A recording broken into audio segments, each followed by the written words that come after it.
Mobile carrier Cellcom confirmed cyber attack behind extended outages.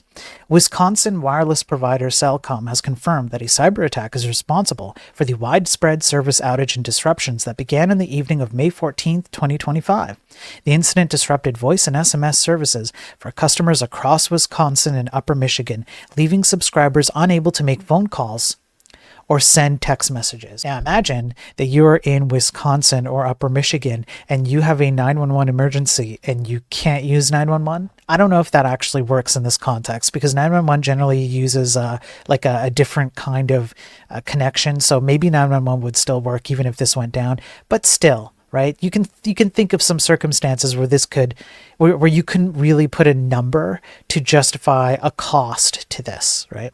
Today, after days of just calling it a technical outage, Cellcom CEO, I'm not sure how to pronounce that, so I'm just not going to try, has confirmed what was already suspected, that the company suffered a cyber attack. We experienced a cyber incident. While this is unfortunate, it's not something we were unprepared for. So they were prepared for it? We have protocols and plans in place for exactly this kind of situation. From the start, we followed those plans, including engaging outside cybersec experts, notifying the FBI and Wisconsin officials, and working around the clock to bring systems safely back online.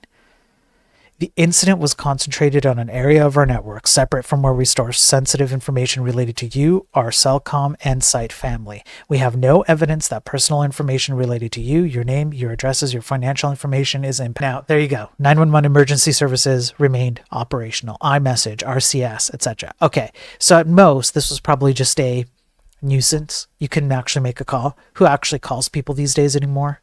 That's gross and disgusting. If you actually call people and talk to them via voice, you're gross and disgusting.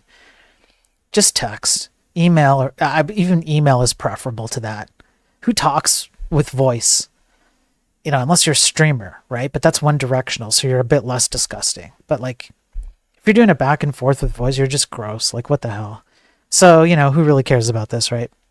Now, the good news here is that they did have, it sounds like they had a way to segregate the data, the personally identifiable information, and they had a way to segregate it from other servers that had other types of information. That's good. Maybe that helped them here. I don't know. It's hard to tell. I'm going to keep an eye on this as much as I can.